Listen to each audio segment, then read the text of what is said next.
Sorry ha, sabi ko, marami nagtatanong kung saan ako humuhugot ng lakas ng loob. Sabi ko sa dasal at sa lahat ng mga suporta nyo, alam ko, nandiyan kayo parati nagmamahal.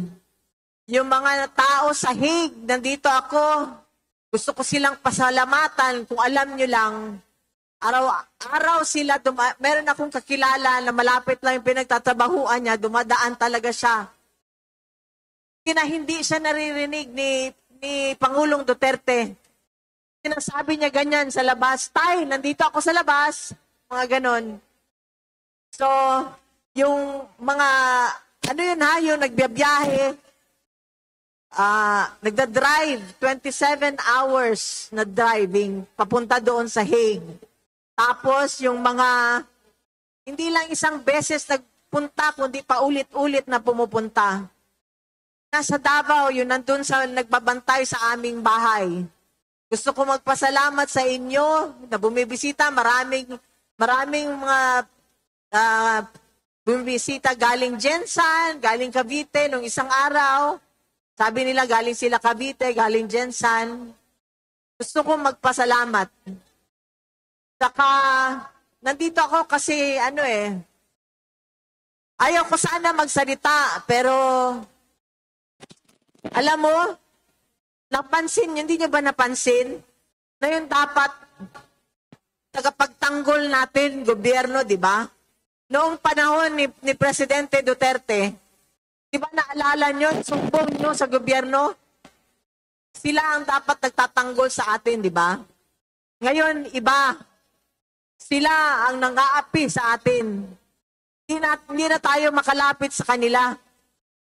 Kung tayo, ordinaryo citizen, hindi na tayo makalapit. Kung yung dating presidente nga, tinrato ng ganun tayo pa kaya? Ano kaya ang maasahan natin sa kanila? Wala. Kung hindi nyo napansin. Kaya, pansinin nyo. Yun ng mabuti? Yung mga senador na tumatakbo ulit. Walang imik. Walang imik sa lahat ng mga ginagawa ng gobyerno na mali. Diba? Walang imik na tinanggal ang pera sa PhilHealth. May contribution akong PhilHealth. Kayo, diba? May contribution kayo. Sino walang contribution dito? PhilHealth. Diba? Lahat halos tayo may contribution.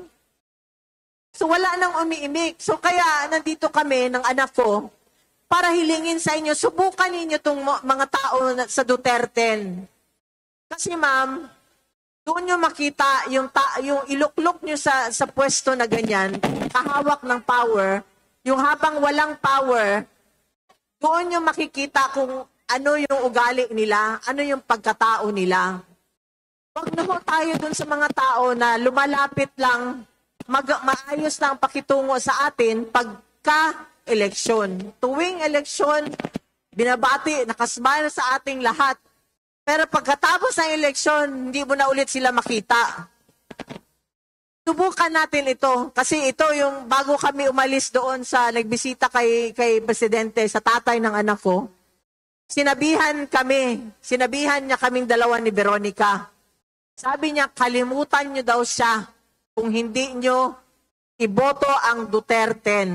Lahat yan sila. Ma'am, sabihin ko sa inyo,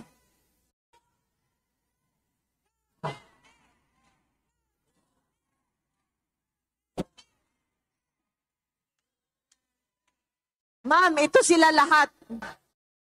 Noong before na naging presidente, si Pangulong Duterte, nandyan na sila. Nung naging presidente, nandyan sila. Nung hindi na presidente, nandyan pa rin sila. Doon nyo makita, ma'am at sir. Sabi pala nung kaibigan ko, nakakalimutan ko, may sir pala, ma'am ako ng ma'am. Sorry sir ha. Doon nyo makita kung ang anong klaseng pagkatao ang iluluklok nyo sa pwesto. Bahala na basta hindi sumakit yung dibdib ninyo, di ba? Ako sa totoo lang noong 2022, Binoto ko yung nakaupo ngayon dyan. Anong tawag dyan sa nakaupo dyan? Ha?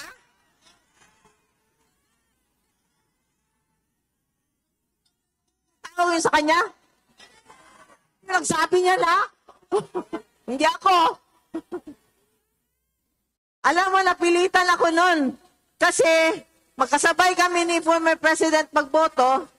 Ang sabi niya sa akin, iboto mo na lang kasi ano naman si Inday. Siyempre, kapatid ng anak ko, na ano ako, nilagay ko. Di ano nangyari? Masakit sa dibdib ko ngayon. Di para hindi ka masaktan later on. Di ba, ma'am? Binoto mo, tapos hindi ka naman pinapansin later on. Wala naman, baliwala naman, di mo naman malapitan. Sino malapitan ninyo dito? Si Go, di ba? Nakikita nyo, di ba? Yung ibang senators, wala na. Ngayon, lumabas kasi election. Di ba? So, ito sila, ma'am. Sabi ko, pati kay Pastor Kibuloy, alam mo si Pastor Kibuloy, sinabihan ko si former President Rudy Duterte, sabi ko, kinulong, sinabotahe, baliktarin man siya, gusto mong bayaran, kaibigan mo pa rin, hindi ka iniwan. Ganon, ma'am, ang piliin ninyo. Ngayon, ang nakaupo, ano nangyari? Pera. Inuuna yung pera. Wala na tayo. Basta sila may pera, nasa kanila ang pera, okay lang. So kaya ma'am, ma'am at sir, nakikiusap ako. Sana ngayong darating na eleksyon, dito na lang tayo, ma'am. Dito na lang tayo, sir. Salamat, sir. Salamat, sir.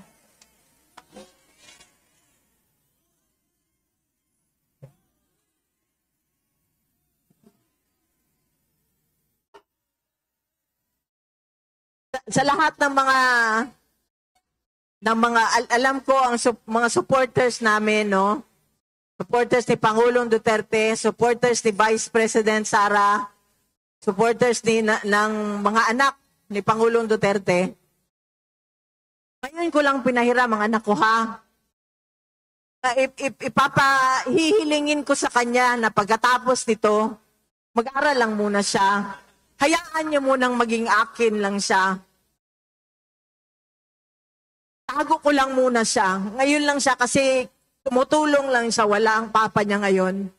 So, ngayon hinahayaan ko lang muna siya kasi kung pwede ko lang siya ibalik sa tiyang ko para maprotektahan ko ulit, gagawin ko. Kaya nandito ngayon ang anak ko na ano lang eh. Bata pa siya eh. Gusto ko muna siya mag-aral, gusto ko magkaroon siya ng life, buhay na tahimik. So, gusto ko ipakilala sa inyo ang aking anak at ang anak ni Pangulong Rodrigo Duterte. Papahiram ko muna siya. Ngayon lang. Salamat.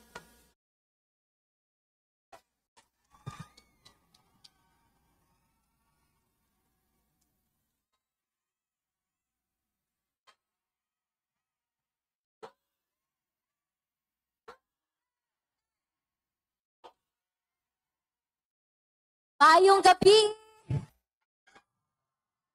Magandang gabi sa inyong lahat.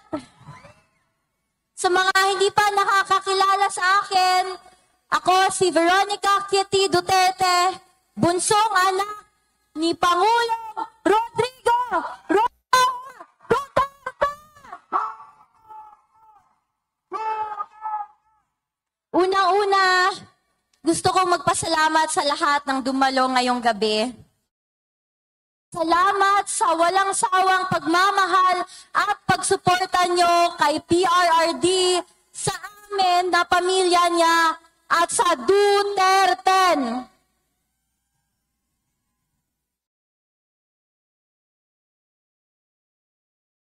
Nag-usap kami ni Dada Rudy ko kahapon. Sabi niya sa akin ay sobrang proud siya sa akin at ipagpatuloy ko lang daw ito. Binigyang diin niya rin na mahalin ko daw kayo kagaya ng pagmamahal niya sa inyo. Bata pa ako, 21 pa lang ako, at ayaw ko talaga sanang makisali. Pero namulat ang aking mata at naintindihan ko ang mga prinsipyo at paninindigan na ipinaglalaban ni Tatay Digong. Mahal niya ang bayan niya ng higit pa sa amin na pamilya niya. May kasabihan na the only thing necessary for evil to triumph is for good men to do nothing. Ito ang nangyayari sa Pilipinas ngayon. Walang tumatayo para ipaglaban kung anong tama. Mga kababayan, mga kabataan, magboto tayo ng tama. Magboto tayo ng may puso para sa pagserbisyo. Ngayong eleksyon sa May 12, 2025.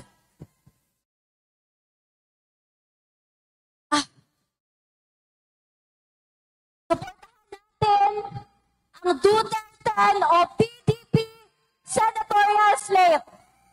Huwag natin silang kalimutan, mga kababayan.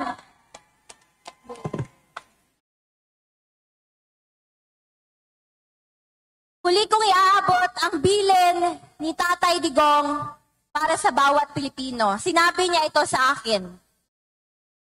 Do good. Fight for your country and fight for what is right.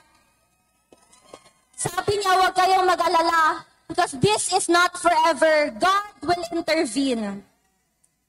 And He sends His love to all the Filipino people.